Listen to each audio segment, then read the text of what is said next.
Good evening, ladies and gentlemen. My name is Wilfred Passawe.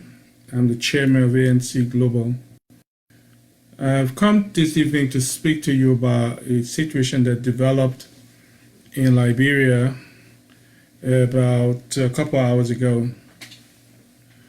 Our political leader, Mr. Cummings, who had been in Accra, Ghana for about a week, flew into Monrovia on Sunday, and he asked prior to arrival if he could self-quarantine at his house.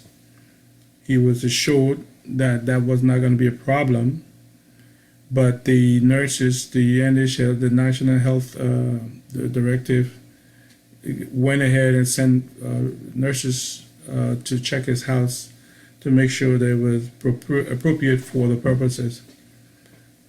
And that was agreed to. That was appropriately, it was considered appropriate for self-quarantine for the political leader.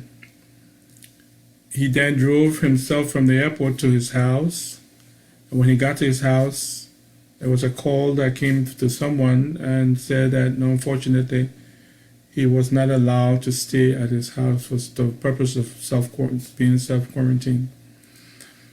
Mr. Cummings did not put up any resistance. He promptly followed the instructions, the order, and went to the government quarantine center, which was the Palm Spring Hotel in Congo Town, a designated quarantine center, one of, I believe, a couple of them. As many of you know, Mr. Cummings is a political leader in the opposition, and because of the environment in which we operate, it's important to ensure that political leaders are adequately protected. And Mr. Cummings has his bodyguards, security detail. These are people who he paid, and they provide him personal security. And they were initially allowed to stay at the hotel to provide his security while he was there. And we learned sometime today, earlier today, that there was some commotion. The Deputy Director of Police, I believe 102 he's referred to, had gone and given instruction that they should leave. And we became alarmed. The leadership in Monrovia became alarmed. And we began to inquire and begin to immediately investigate this situation. And to the credit of the Minister of Justice, thank God there are some who are still able to listen and have their professional responsibilities, take the professional responsibility very seriously. He intervened and eventually had the police director to hold a meeting with the party leadership and the special assistant to the political leader to resolve the situation. Ordinarily, we would have considered this a closed case. We would have said the situation now has been resolved, and so now it's okay, we can move on. But we chose not to do that. The chairman of the party, Senator Nathan, spoke a few hours ago on this same matter. And the reason we're doing this is to ensure that the Liberian people and the world at large the world and the Liberian people are fully aware of what's going on. We don't think it's appropriate for any government to harass the opposition.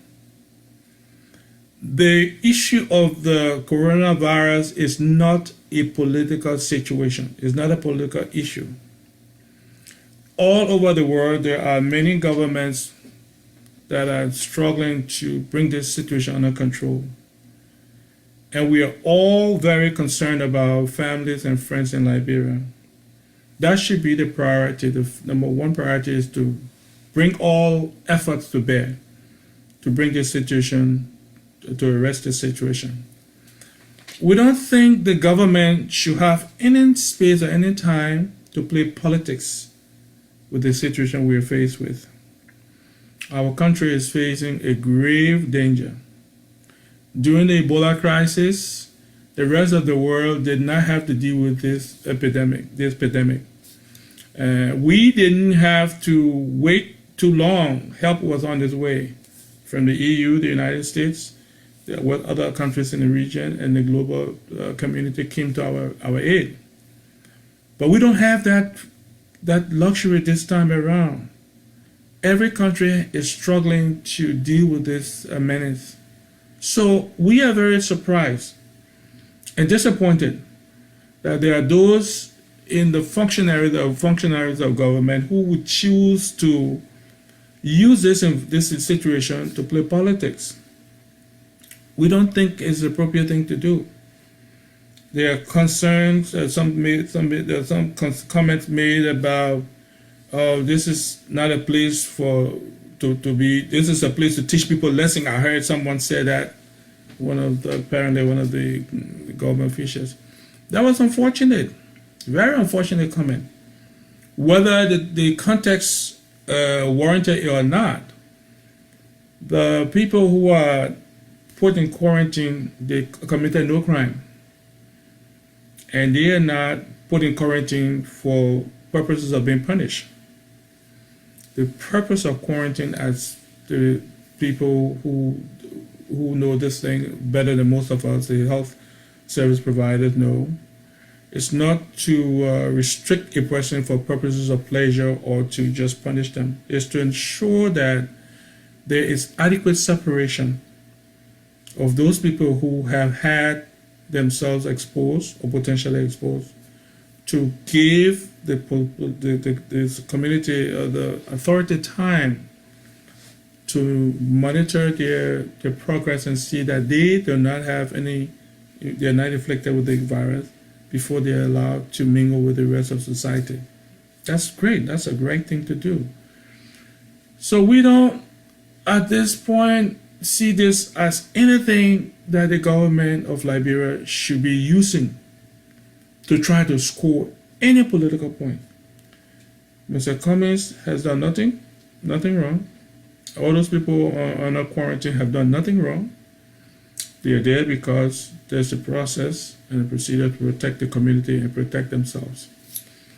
So we are glad that there was a meeting held today, late this evening, in Monrovia, and this issue was discussed. As I said, the Minister of Justice, we thank him for his intervention, was able to intervene and make sure that Mr. Cummings will not be harassed, his security will remain, and that arrangement, we believe, is a good one. We believe it's in the best interest of peace and tranquility, and that will allow all of us to get away from this unnecessary situation and focus on making sure the Liberian people are protected and making sure that we as a people move forward in a positive way to overcome this potential devastating menace that is upon our country. So I'm making this statement tonight not to state that we will no longer be concerned. We will be concerned. I'm making this statement to remind everyone that we remain ever vigilant, because when this situation started earlier today, we promptly reacted like you would expect any mature organization or group of people to do. We reached out globally to all the functionaries in the diplomatic space to ensure that this message gets out, that the government's action was unacceptable. With the intervention of the Justice Minister, we will now accept that the situation as agreed to with the Justice Minister and the Police Director and our representative is acceptable, and is one that is consistent with ensuring the protection of the inhabitants of the center at the Palm Spring Hotel, and also the security detail and the people, the general public. So we will not make much of this anymore, but we will be very vigilant. will ensure that the welfare of our political leader and all those who have a right to be protected will be protected. So we thank you, and we're sure that we'll stay on top of it and give you updates if anything changes. Thank you. Good night.